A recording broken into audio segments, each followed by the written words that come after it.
Before walls and courtyards went up, there was a stretch of nature on earth around which the Temple Mount was planned. For centuries, pilgrims have climbed this hill in Jerusalem. For Jews, it's where Abraham bound Isaac. For Christians, where Jesus taught. For Muslims, the spot of the Prophet's ascension. Differences exist, but a consensus remains. The ground under the Golden Dome is sacred. Before we keep going, hit subscribe and turn on the bell. This way, each new chapter reaches you right on time and nothing in this journey slips by. Even so, something is hidden beneath the platform. At the center of the dome rests the great foundation stone. Jewish tradition points to it as the beginning of creation and the place where the Ark of the Covenant stood. Right below, a rarely seen cavity opens up, the so-called Well of Souls. Discreet and barely described, this chamber raises a question that spans centuries. Could it be part of the original Holy of Holies? Would the divine presence told in Kings and Chronicles have rested there? The debate isn't new. Historians, rabbis, and scholars have been comparing texts, measurements, and memories for generations. What's changed now is the lens. Ground-penetrating radar, 3D mapping, and readings of old records are starting to sketch contours that were once invisible. And when those contours are laid over the descriptions of the biblical temple, they reveal matches, proportions, axes, alignments. If the signs are right, the hidden map under the dome may be closer than we thought. That's where the investigation gets new life and moves forward. Mid-19th century. Jerusalem is under Ottoman rule. The Temple Mount, closely watched, allows no measurements or digs. Even so, two Britons get a rare permit, Charles Warren and Sir Charles Wilson. They weren't after gold or relics. They were military engineers trained to measure, record, and verify. And what they brought back wasn't a treasure, it was evidence. With ropes, lanterns, and real risk, they went down underground and started mapping beneath the dome of the rock. Out of the darkness came a coherent maze, tunnels, chambers, cisterns, and ancient blocks sealed by time. Their notebooks, now preserved in British archives, reproduce passages that line up with descriptions in the first book of Kings, not as coincidences but as pieces of a plan. Among the finds, a vertical shaft plunging beneath the mount, later named Warren's Shaft. Around it, a network of chambers that may have served the discreet movement of priests, water channels, and basins for purification rites, all connected by a ritual logic. Nothing looked improvised. The architecture felt intentional. And there was another detail that grabs attention. Reports point to a natural cavity under the foundation stone, not dug by human hands, the Well of Souls in Jewish tradition. If that's the key, the underground layout of the mount might tell a story that never made it to the surface. Some argue that the sealed compartment there would have been the most intimate sanctuary, entered only by the high priest once a year. If that hidden room matched exactly the function of the Holy of Holies, wouldn't it make sense to consider it part of it? And if so, why did it stay preserved for so many centuries? Now let's turn to the rock itself. Not a carved block, not a piece set by human hands. At the center of the dome of the rock rises the limestone mass known as Even HaShetia, the foundation stone. It springs from the ground, austere and straightforward, and its presence carries a meaning that spans ages. Before we keep going, hit subscribe and turn on the bell. This way, each new chapter reaches you right on time and nothing in this journey slips by. In Jewish tradition, this stone marks the starting point of creation, the place from which God would have stretched out the earth. It's also tied to the altar where Abraham bound Isaac in obedience and later to the core of Solomon's temple, where the Holy of Holies stood. But the memory of this stone doesn't live only in Jewish sources. Early Islamic texts, attributed to scholars like al-Tabari and al-Muqaddasi, record encounters with the divine linked to it. They speak of inscriptions, earlier foundations, and soil guarded as sacred, connected to a primordial temple. Below it lies something that has intrigued scholars and pilgrims for centuries, a cavity known as the Well of Souls. This chamber sits exactly beneath the foundation stone, just 2 meters below the surface. It's a rough room, with no ornament, no columns, just hollow. Paradoxically, that emptiness echoes the biblical description of the innermost space of the sanctuary, a place set aside for an encounter with the divine, entered only by the high priest on the Day of Atonement. And what if the Holy of Holies were still there, literally beneath the feet of the thousands who walk by every day. If that hypothesis is true, what would it change in how we read the story, the faith, and the struggle over every stone on that mount? The next piece of this puzzle explains why we know so little. Despite long-standing traditions and old maps that suggest passages, any digging beneath the dome of the rock is off-limits. The Temple Mount is sacred to billions, and digging underground is seen as a spark for religious and political tensions. Even the smallest gesture can be read as a provocation. So for decades, access stayed locked down, not just with gates and keys, but by authorities' decisions, diplomatic pacts, and limits set by spiritual sensitivities. Even so, technology has tried to work around the silence. Modern remote scans sketch outlines, suggest cavities, hint at corridors. What exactly did they reveal? And why, even with those clues, does the path remain blocked? While the public debate stays stuck on permissions and limits, another front has moved ahead quietly. With permission to probe the surroundings, teams used ground-penetrating radar, thermal imaging, and infrared scans.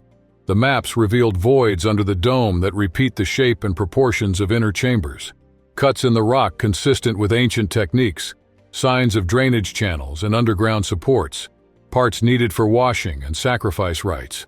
These signs don't prove the temple is there.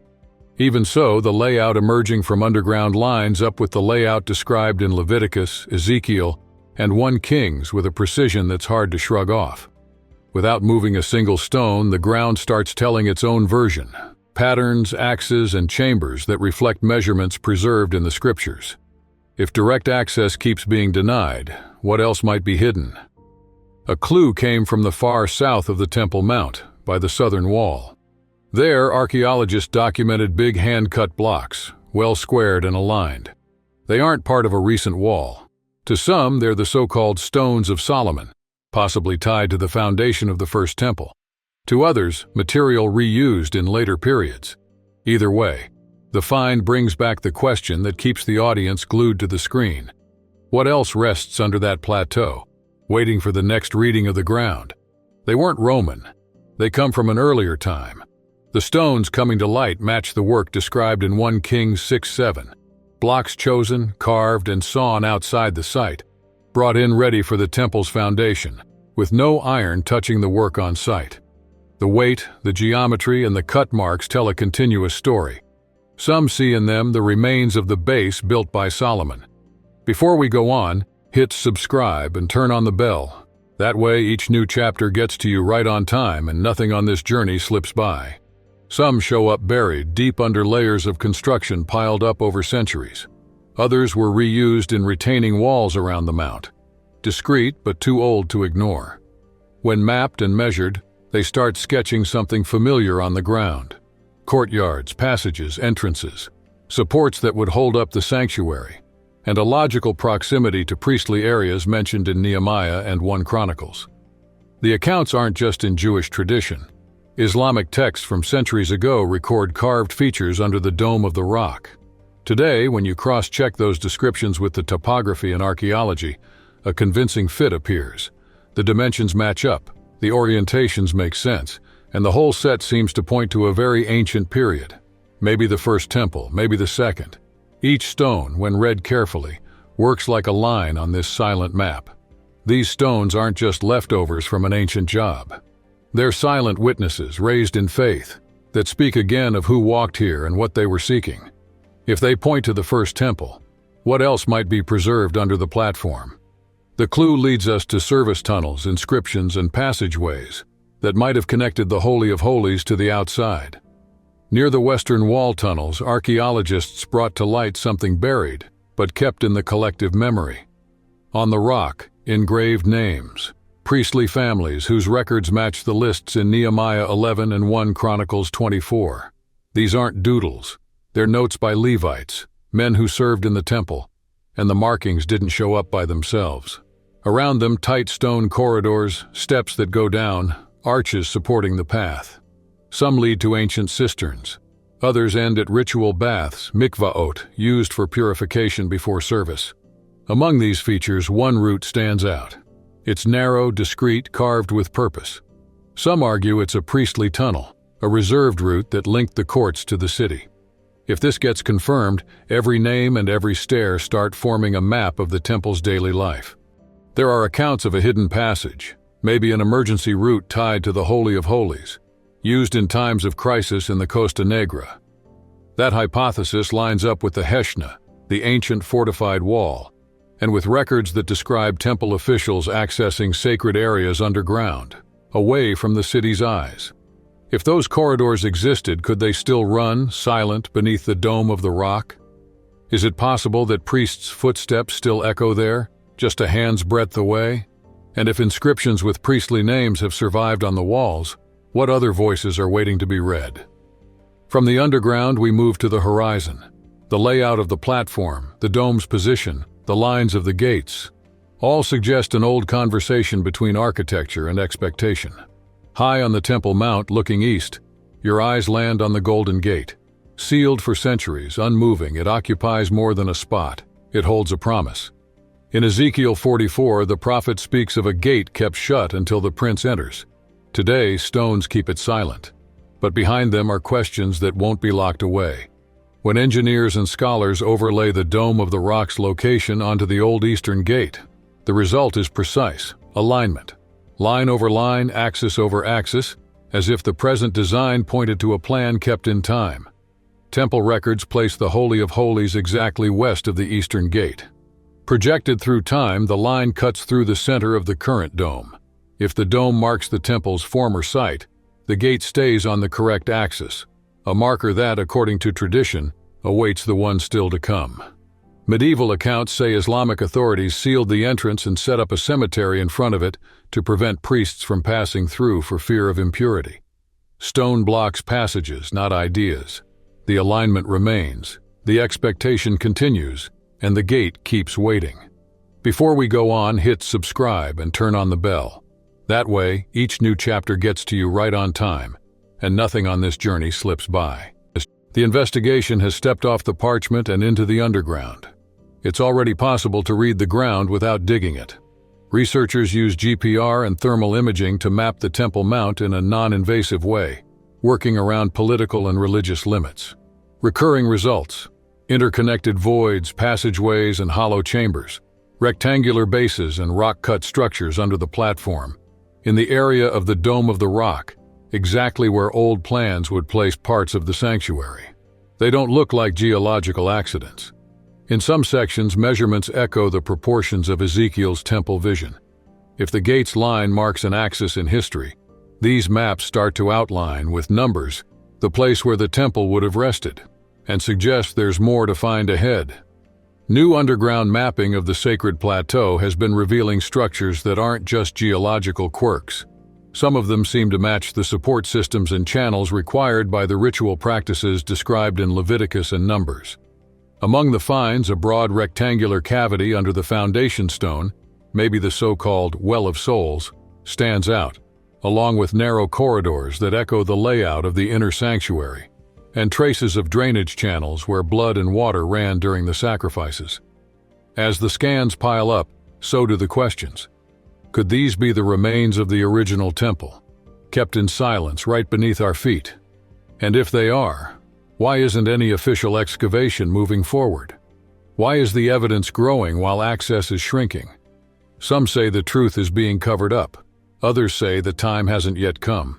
One thing's for sure: technology no longer lets us ignore what the ground is starting to say, and those who know the word recognize the sound. It's at this point that Haggai's prophecy carries weight.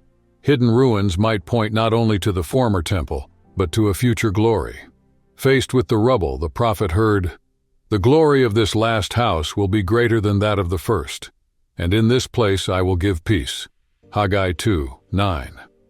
Now, as archaeologists, scholars, and believers gather signs under the Dome of the Rock, the question returns with force: are we getting close to the time of the last house? Before we go on, click subscribe and turn on the bell, so each new chapter reaches you at the right time and nothing on this journey slips by you. And what if the stone, the tunnels, and the sealed chambers aren't just traces, but signs left for a specific time? What if the void under the foundation stone doesn't just echo Solomon's past, but holds up something we haven't seen yet? Ezekiel described it, Zechariah pointed to it, and Revelation puts a temple at the center of God's storyline. The location hasn't changed. Glory has already rested on this mount in fire and cloud, and Scripture says it will descend again. Haggai's peace hasn't arrived yet, but the platform remains, the eastern gate stays shut, and perhaps the foundation remains hidden, guarded, and intact. At this point we ask, could the strongest evidence of biblical truth still be under the soil? Are we about to see it emerge? Under the prayers, under the stone, under the golden dome, something waits. Not gold, not spoils, but testimony.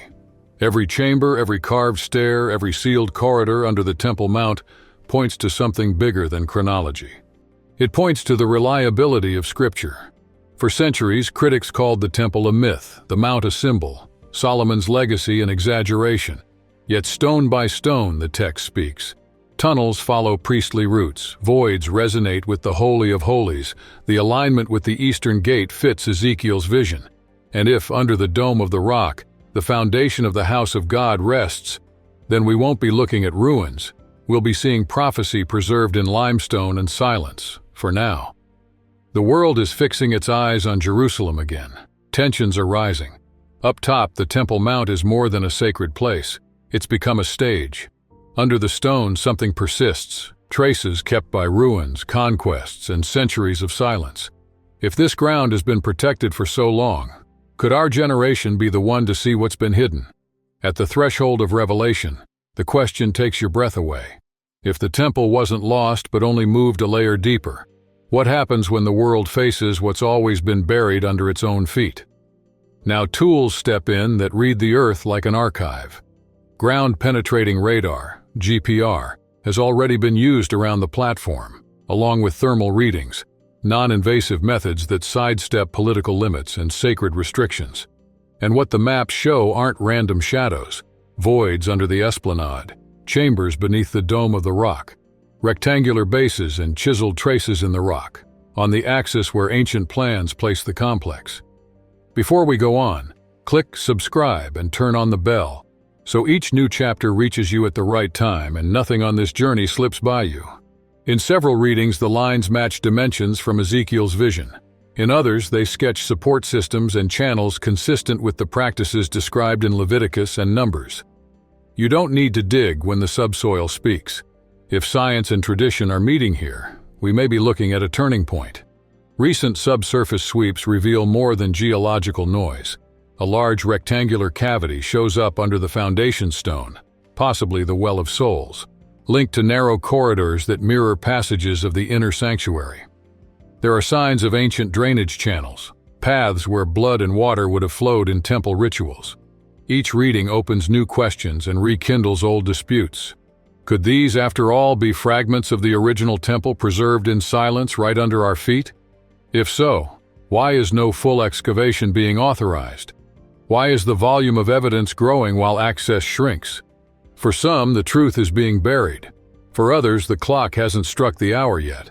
But technology won't be silenced anymore. When the earth starts to speak, those who know the word recognize the sound. That's where Haggai's voice cuts across the centuries. The prophet spoke among ruins. The first temple had fallen, and those who remembered its glory wept. The message, though, challenged the lament. The glory of this last house will be greater than that of the first, and in this place I will give peace. Haggai 2:9. It wasn't just comfort, it reset the horizon. Today, as archaeologists, scholars, and believers map structures under the dome of the rock, the question returns with force and urgency. Are we getting close to the time of the last house? And what signs still need to rise from the dust to confirm what many already suspect? And what if ancient masonry, tunnels, and sealed chambers aren't just relics but signs? What if the void under the foundation stone doesn't echo only Solomon's past, but sets the stage for what's coming? Prophets saw and spoke. Ezekiel described it. Zechariah reinforced it. Revelation puts a temple at the center of God's action. And the location? It remains the same. Glory has already come down on this mount and, according to Scripture, will come down again. The peace Haggai announced hasn't arrived yet, but the platform waits, the gate stays sealed, and the base may be there, buried, preserved, waiting. At this stage, the question arises, is the greatest evidence of biblical truth still underground? Are we close to seeing it emerge? Under the prayers, under the stone, under the golden dome, something waits. It's not gold or a museum piece, it's testimony. Every chamber, every carved step, every sealed corridor under the Temple Mount points to more than old memories. It points to the reliability of Scripture. For centuries, critics called the temple a myth, the Holy Mount a symbol, Solomon's legacy an exaggeration. But stone by stone, the biblical narrative proves coherent. The tunnels trace priestly roots. The voids recall the Holy of Holies. The axis of the eastern gate lines up with Ezekiel's vision. And if, under the dome of the rock, the foundation of the house rests, then we're not seeing ruins. We're facing prophecy etched in limestone and silence. And the next frame may reveal what's still hidden. The world turns its eyes to Jerusalem again. Pressure rises, borders close, rhetoric heats up. On top of the Temple Mount, there isn't just a symbol, there's a stage. Beneath the stones, something resists time, kept, intact, silent. If through ruins, invasions, and long centuries this place has been preserved, could it be our generation's lot to watch the unveiling? The prophets already spoke of a seal on the verge of breaking. And if the temple was never lost, what happens when what was hidden comes into the light of everyone's eyes? That's it for today. If this search for what rests under the Temple Mount stirred you, stick with us. In the next chapter, we'll take another step where the seal seems about to break. Subscribe, turn on notifications, and share it with anyone who loves history and meaning. See you soon. God bless you.